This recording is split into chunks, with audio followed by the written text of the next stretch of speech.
네, 안녕하세요. 오늘은 1단원 인권과 헌법에서 인권 보장과 기본권을 첫 번째 시간으로 배워보도록 하겠습니다. 이번 시간을 배워야 될 목표는 인권의 의미를 아는 것이고요. 두 번째는 인권 보장이 어떻게 이루어졌는지 그 역사적인 좀 과정을 살펴보면서 중요성에 대해서 알아보도록 하겠습니다. 먼저 인권의 의미부터 볼게요. 네, 인권은 인간이라면 누구나 갖고 있는 기본적인 권리를 우리가 인권이라고 합니다. 이 인권의 좀 특징이 몇 가지가 있는데요. 그것을 살펴보면요. 일단 인간이라면 누구나 갖고 있어요.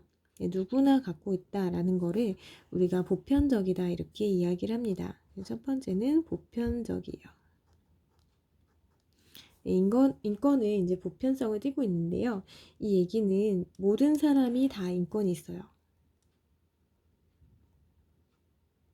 즉, 한 명도 예외가 없어요.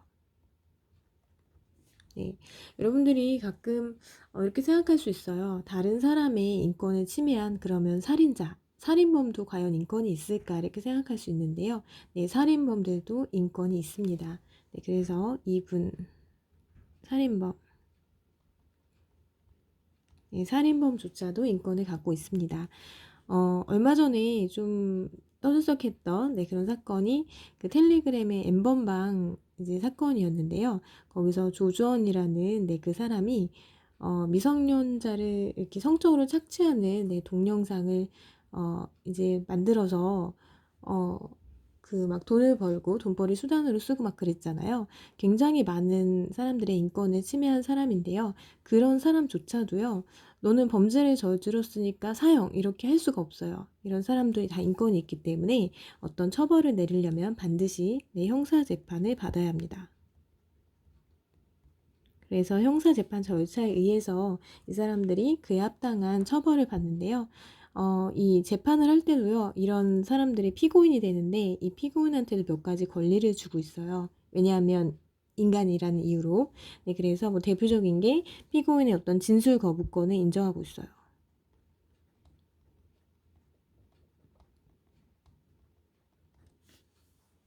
네, 그래서 인권은 정말 한 명도 예외 없이, 심지어 뭐 이런 살인범 조차도 갖고 있다 이렇게 알아두시면 됩니다. 그 다음에 두 번째 인권의 특징을 보면요, 우리가 인권을 천부인권이라고 합니다. 천부인권. 네, 천부인권은 말 그대로 이게 하늘이거든요. 하늘이 인권을 부여했다 이런 의미입니다. 우리는 인권을 언제부터 갖냐 하면 태어난 순간부터 가져요. 네, 태어난 순간부터. 그리고 누가 준 거냐? 하늘이 준 거예요. 인권을 태어난 순간부터 하늘이 줬다 이런 의미에서 인권을 자연권이라고도 합니다. 자연권이라는 거는 말 그대로 이제 자연이 부여한 권리다라고 이해하시면 돼요. 그래서 인권은 자연권의 성격을 갖고 있는데요. 이 자연권과 반대되는 개념이 실정권이 있습니다. 실정권은 자연이 준 게 아니라요. 이 권리는 인간이 만든 법에 의해서 부여됩니다. 네, 예를 들어서 보면 이제 선생님과 여러분 중학생을 예를 들어 볼게요. 우리는 모두 인권이 있죠. 네, 인권은 선생님도 있고요. 여러분도 있어요. 근데 선생님은 있는데 여러분은 없는 권리가 몇 가지 있습니다. 가장 대표적인 게 선거권이 있어요. 네, 여러분은 아직 선거에 참여할 수 있는 권리가 없습니다. 왜냐하면 우리나라에서 선거권은 몇 살부터 주고 있죠? 네, 선거권은 만 18세부터 부여하고 있습니다. 예를 들어서 선거권은 실정권이라는 의미예요. 이 선거권은 만 18세부터 주고 있는데요. 원래는 만 19세였어요. 근데 이 선거 그 연령을 하향하는 선거법을 만든 거예요. 근데 이 선거법은 누가 만들었냐? 이 법은 이제 법률, 국회의원이 만들었어요. 이거는 국회의원. 국회에서 국회의원들이 만든 거예요. 인간이 만든 법에 의해서 만 18세 이상은 선거권이 부여되죠. 이런 권리를 실정권이라고 합니다. 이거는 일부 사람한테만 줄 수 있어요. 실정권은. 하지만 인권은 실정권이 아니에요. 네, 뭐 살인범은 없고 나는 있고 이런 게 아니라 인권은 자연권의 성격을 갖고 있어요. 그래서 네, 태어나는 순간부터 누구나 갖는 거고 인권은 실정권이 아니다. 이렇게 이해를 해두시면 됩니다. 인권은 하늘이 태어난 순간부터 주기 때문에 함부로 다른 사람이 인권을 침해할 수가 없어요. 이런 성격은 이제 불가침성이라고 합니다. 네, 불가침성이라는 거는 국가조차도 함부로 침해할 수 없다라는 의미입니다. 네, 그래서 인권의 성격 이제 3가지까지 우리가 살펴봤고요. 그 다음에 두 번째로 인권 보장의 중요성에 대해서 보겠습니다.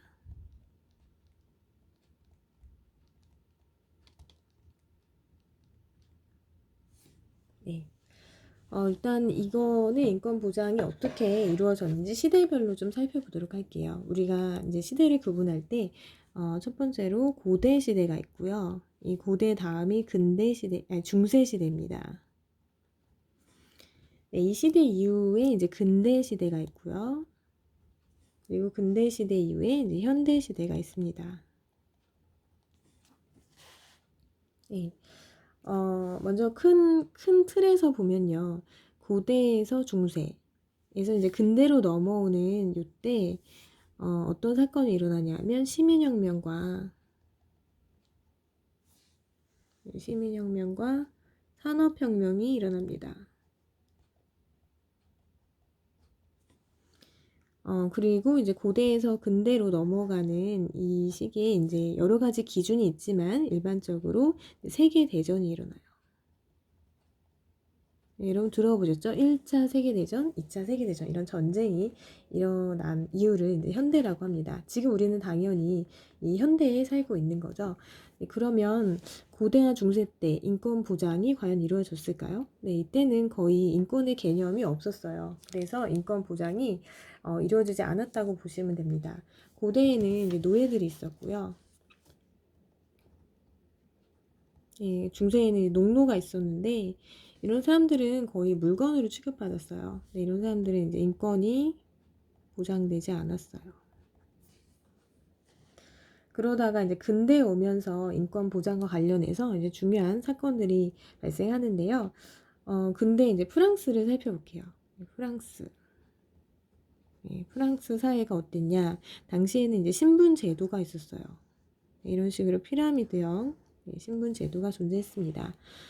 당시 신분이 크게 3개가 있었거든요. 1신분, 2신분, 그리고 3신분이 있었어요. 1신분은 뭐 왕이나 성직자, 2신분은 귀족 이런 사람들이에요. 이런 사람들은 전체 인구의 한 2% 정도밖에 차지를 하지 않아요. 근데 이 사람들은 일종의 특권 계층이에요. 네, 특권 계층은 뭐냐 하면 권리는 있는데 의무는 없는 거예요. 당시의 대표적인 의무는 여러분 세금 내는 거라고 보시면 됩니다. 근데 3신분은 특권 계층과는 반대로 권리는 없는데 의무만 있어요. 이 사람들은 세금은 엄청 내는 거예요. 근데 세금은 내는데 갖고는 권리는 없어요. 그래서 굉장히 많은 이제 차별을 받고 있었어요. 차별의 대상이었죠. 그리고 3신분이 오늘날 말하는 시민이라고 보시면 됩니다. 근데 당시에 이제 어떤 사상이 들어오냐면 이 30분에게 영향을 준 사상이 이제 계몽사상이라고 있어요. 계몽사상에 영향을 받습니다. 이 계몽사상은 어떤 합리적인 이성 이런 거를 중요시하는 건데요. 그러면 이거 굉장히 불합리하지 않나요? 이 신분을 이렇게 나눠놓고 30분 너네는 권리는 없고 세금만 내 이런 식으로 하는 게 굉장히 불합리하고 어떤 차별적인 요소가 있다라는 거 이런 거를 계몽사상을 통해서 30분이 깨닫게 됩니다. 그래서 이 30분이 우리한테도 동등한 자유롭고 평등한 권리를 달라라고 해서 일으키는 사건이 바로 시민혁명입니다. 계몽사상의 영향을 받아서 시민혁명을 일으키죠.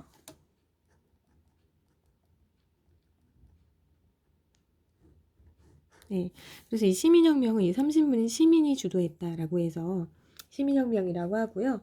시민혁명이 일어난 대표적인 세계 나라가 영국, 네, 미국, 프랑스가 있습니다. 지금 선생님은 프랑스의 예를 들어줬던 건데요. 이 시민혁명을 통해서 어떤 시민들의 인권, 네, 시민의 인권이 문서에 명시가 돼요. 우리도 인권이 있다라는 내용이 이제 문서로 들어가는데 프랑스 혁명의 경우에는 이제 인권 선언문이라는 문서가 있거든요. 이게 이제 1789년에 발표가 됐는데 이 문서에 보면은 모든 사람은 자유롭고 평등하다 이런 내용이 들어가 있어요. 그래서 어떤 시민들의 인권이 문서로서 드디어 보장을 받게 되는 거죠. 이게 근대에 일어난 사건이고요. 그 다음에 이제 현대로 오면요. 현대에서 가장 큰 사건은 이제 2차 세계대전이에요. 네, 여러분 들어보셨나요? 2차 세계대전? 네, 독일이 일으킨 건데 이때 굉장히 많은 사람들이 죽었습니다. 전쟁으로 인해서 죽거나 뭐 다치거나 했는데 가장 끔찍한 사건은요. 그 나치의 어떤 유대인 학살이라고 할 수 있어요. 네, 2차 세계대전 당시에 굉장히 많은 인권 유린이 발생했습니다. 네, 특히 그 유대인 학살. 독일의 그 히틀러, 네, 나치, 그 사람들이 이 유대인 학살을 주도했는데요. 유대인이라는 이유로 수용소에 가두고 그냥 죽이는 거죠. 유대인뿐만 아니라 당시에는 장애인이라든지 아니면 집시, 네, 이런 사람들까지도 다 수용소에 가두고 죽여버렸다고 해요. 굉장히 끔찍한 사건이죠. 네, 그래서 2차 세계대전이 끝난 다음에 다시는 우리 전쟁하지 말자라고 해서 만든 기구가 유엔이라는 기구입니다. 이 유엔이 유나이티드 네이션스의 약자인데요. 국제연합이에요. 2차 세계대전이 몇 년도에 끝나냐면 1945년에 끝나거든요. 그래서 1945년도에 유엔이 설립이 됩니다. 그리고 이 유엔에서 그러니까 유엔의 목적은 평화 유지라고 보시면 돼요. 얘는 평화 유지. 네, 다시 말하면 이제 다시는 전쟁하지 말자 이거예요. 네. 근데 여기서 3년 뒤인 1948년에 이제 문서를 하나 발표하는데요. 그게 세계인권선언문입니다.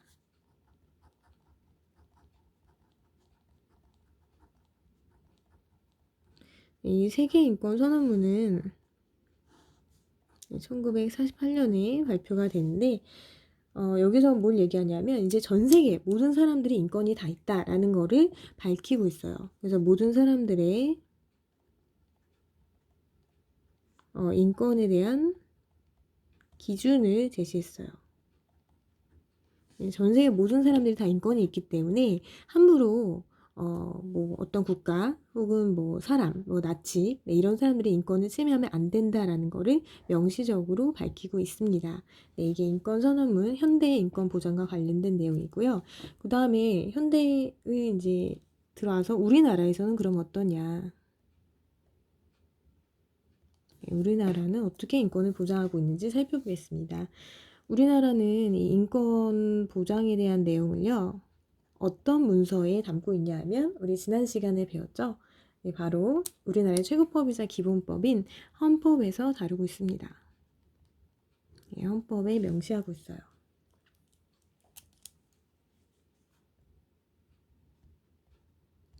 네, 그리고 헌법에 어디 나와 있는지, 어떻게, 그 문구가 나와 있는지 궁금하시죠? 네, 여러분들이 한번 찾아보세요. 우리나라 헌법 제10조를 보면요. 이제 국가가 인권을 보장한다는 내용이 나와 있습니다. 네, 그 내용을 여러분들이 찾아보시면 돼요. 오늘 과제가 2개가 있습니다. 네, 첫 번째는 요거, 네, 일단 과제 2개 한번 적어보면요. 네, 첫 번째는 헌법 10조 찾아보시고요. 네, 헌법 10조 찾아서 노트에 적으시고요. 네, 두 번째는 인권을 비유하는 겁니다. 예, 인권은 사물에 비유하는 거예요. 이런 식으로 하시면 돼요. 인권은 뭐뭐이다. 왜냐하면 뭐뭐이기 때문이다. 이런 식으로 문장을 만드시면 되는데요. 예를 들어서 이렇게 하는 거예요. 인권은 상자이다. 네, 실제 여러분 선배들이 했던 거예요. 네, 왜냐하면 상자처럼 뭐 보호해주기 때문이다. 우리를 보호해주기 때문이다. 이런 식으로 하셔도 되고요. 아니면 이행시를 지셔도 돼요. 왜냐하면 네, 상놈의 네, 자식도 갖고 있기 때문이다. 네, 이렇게 하셔도 상관없어요. 네. 근데 여러분들한테 그냥 이거를 비유하라고 하면 너무 쉽게 할 것 같아서 선생님이 3가지 키워드를 줄 거예요. 이 3가지 키워드 중에 하나를 정해서 그 사물의 어떤 특징을 비유해서 표현하셔도 되고요. 아니면 이렇게 이행시나 삼행시 형식으로 하셔도 돼요. 네, 3개의 단어가 칼국수, 네, 또는 주전자,